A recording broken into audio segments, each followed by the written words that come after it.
What happens when an older guy who's dating a younger girl gets to, well, be attracted to that young girl's mother who's probably about the same age as, well, her older lover? Well, easy. You got this flick right here. Since it recently turned 20 last year, but I didn't get a chance to do it since I didn't have room for it. So prepare yourselves as I review Something's Gotta Give. This is Big D's Entertainment Rankings and Reviews.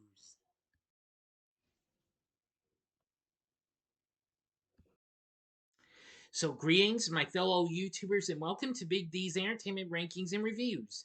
My name is Doyle, better known to as the Big D, and this time around I bring to you a review of the 2003 romantic comedy drama flick Something's Gotta Give, released by Columbia along with Warner Bros., written, produced, and directed by Nancy Meyers, who had recently directed the Parent Trap remake and What Women Want. Well, just before that. The film stars Jack Nicholson and Diane Keaton as professionals who find love for each other in later life, despite being complete opposites. It also has Keanu Reeves, Amanda Peet, Frances McDormand, Paul Michael Glaser, and John Favreau. The film was released on December 12, 2003, so I'm just kind of a couple months late because I didn't want to try to put on my Christmas schedule and why because I had so much other things to talk about. Anyway, this film was a big hit though, and what have you. I've seen this numerous times, and I think this is absolutely really funny in some parts. This is probably one of my favorite rom coms, even with a little drama, you know. So let's get into our story. Harry Sanborn is a wealthy New York record company owner who only dates women under 30, including his latest girlfriend, Marion Klein. The two drive to her mother's Hamptons beach house, expecting to be alone. However, her mother, a playwright named Erica Berry, and her sister Zoe unexpectedly arrive. After an awkward dinner, the night turns disastrous when, during foreplay with Marion, Harry has a heart attack and is rushed to a hospital. The attending doctor, Julian Mercer, tells Harry to stay nearby for a few days, so Harry reluctantly stays with Erica. Their personalities clash and create awkward living arrangements at first, but they soon find charming qualities in each other and begin to form a connection. Harry's relationship with her daughter and Erica's budding relationship with Julian become obstacles to their growing attraction. Marion tells her mother that she will break up with Harry, but he instincts first. Harry and Erica spend more time together and eventually have a little sex. Julian tells Harry he has improved enough to return to the city. He and Erica share an awkward goodbye, as despite their strong feelings, Harry is clearly hesitant to enter to a serious relationship. Marion receives news that her father, Erica's ex-husband, Dave Klein, is getting remarried to a doctor who is only 2 years older than she. Though Erica is unaffected by the news, Marion is devastated and pressures her mother into accompanying her to a dinner. At dinner, Erica sees Harry at another table with another, much younger woman.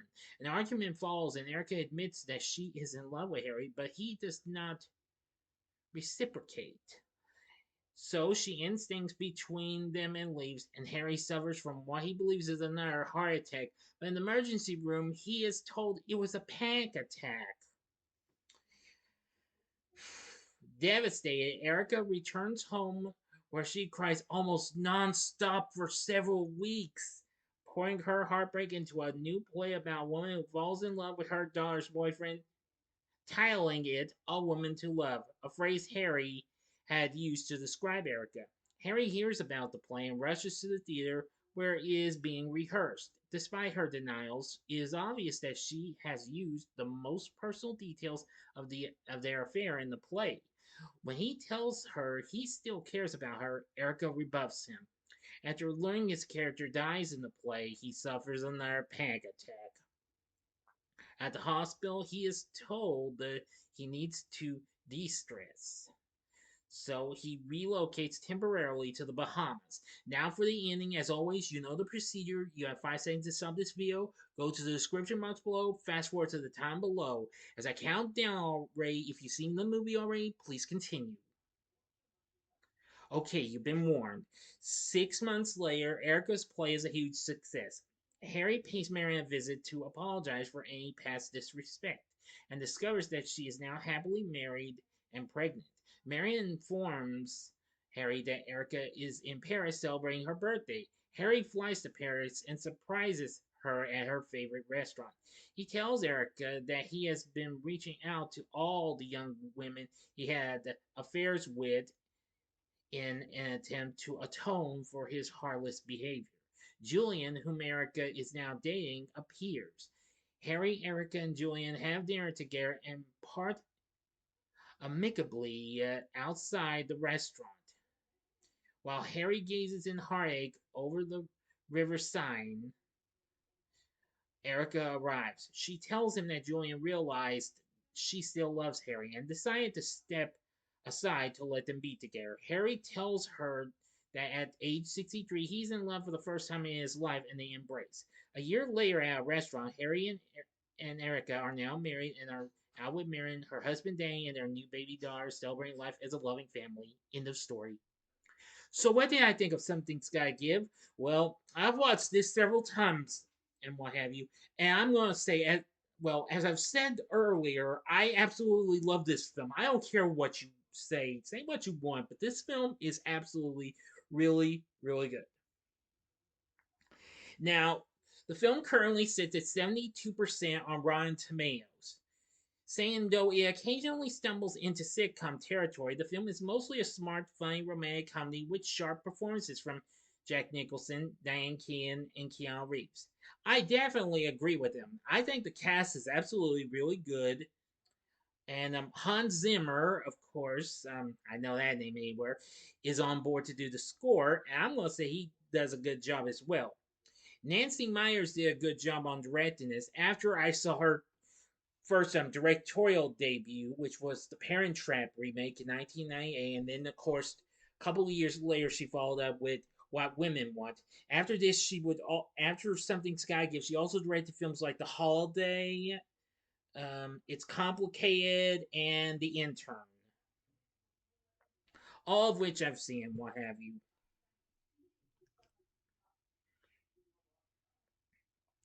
The San Francisco Chronicle felt the performances of the film stars, which of course were Keaton and Nicholson, were among their best, and that Nicholson's acting as his role covered a wider range of emotions was the more complex.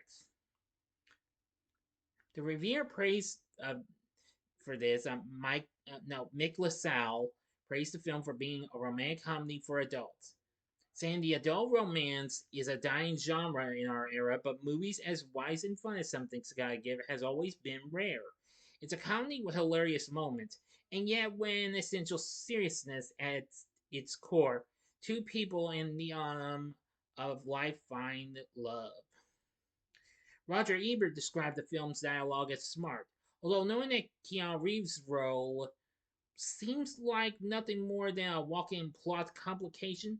He praises the performances of Keaton Nicholson, saying a movie like this depends crucially on its stars. To complain that Nicholson is playing himself or that Keaton is also playing a character very much like our public persona is missing the point. Part of the appeal depends on the movie's teasing confusion of reality and fiction. That may be, but nevertheless, I felt like the film was really good, and I thought the story was pretty good too. It gave me so many good laughs, especially this one bit where Harry's accidentally catches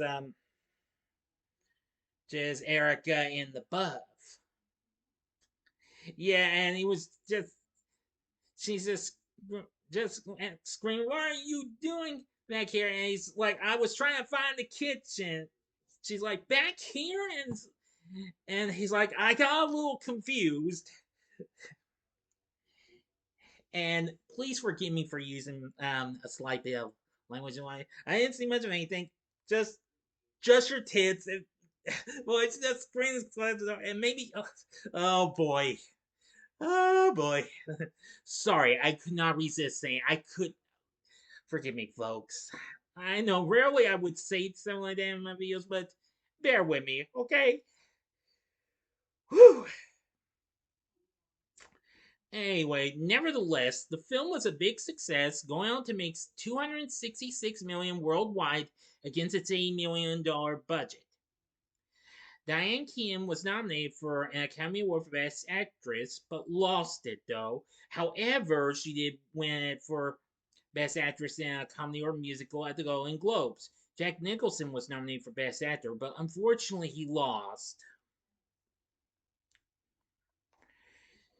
It was nominated for other awards, including the Critics' Choice Awards, and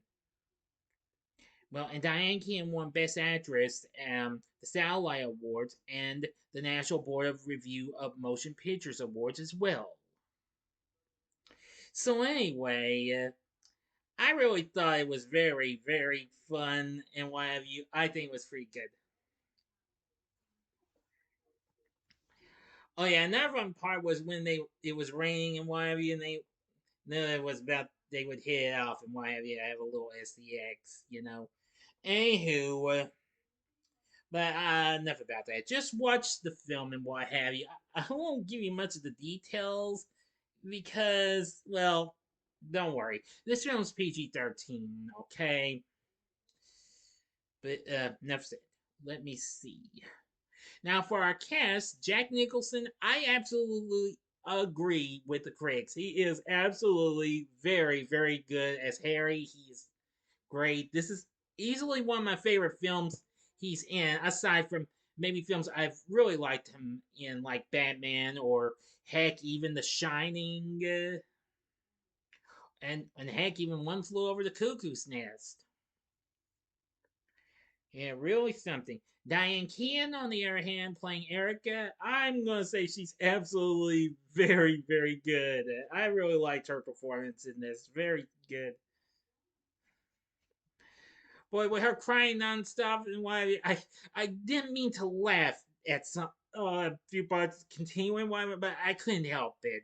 That I know it's kind of a little odd, something like that. Now, as for Keanu Reeves as Julian, he's really good in what have you. I liked his performance in this. Amanda Peet plays Marin, of course. After I recently seen her in films like let's see, The Whole Nine Yards, as which that film I definitely need to review. Maybe I will next month. We'll see. As well as the cult classic Saving Silverman. I sort of consider it a cult classic, but who am I kidding? Anyway, but this film, she's absolutely really amazing. Frances McDormand, who know from Madeline and Darkman, played Zoe. She's really good. Jon Favreau, who, after recently appearing in Daredevil earlier that same year, and of course, he also directed Elf, and he would go on to do other things, direct some other films and star in them. He plays Harry's assistant Leo, and Paul Michael Glaser plays Dave Klein, and Marin's father and Erica's ex-husband. Not bad. Oh, there was just so many and what have you. I really liked the cast. So, the cast is pretty good too. So, Something's Gotta Give, it's really a good movie, and its story is really good. Its score from Hans Zimmer is good. Get to hear some pretty good tunes as well. Let me see, what else? Oh, yes, and it has a very good cast led by Jack Nicholson and Diane Keaton. You can't go wrong with that. So with everything said, would I recommend Something Sky Give? I would say hell yeah, go for it. I think I think you'll get through this in no time. I know the film's slightly over 2 hours, but I still think you can get through this without much trouble. So what did you think of Something Sky Give? Let me know in the comments section below. If you liked the video, click the like button, subscribe, and be a part of the Big D Nation. Okay, join me next time when I bring to you a review of Blast from the Past with Brendan Fraser and Alicia Silverstone. So anyway, if you like this, check out these other videos that I've done. In the upper left-hand corner is my latest TV log on Sex in the City. The upper right-hand corner is my review of the very underrated, romantic drama flick At First Sight from 1998. Or if you'd like more Jack Nicholson, go to the bottom left-hand corner and see my review of The Shining. And the bottom right-hand corner is the button you can click to subscribe if you like rankings and reviews on movies, TV, music, video games, etc. Then I'm your guy. Thank you for watching. Until next time, I'm the Big D saying, see ya.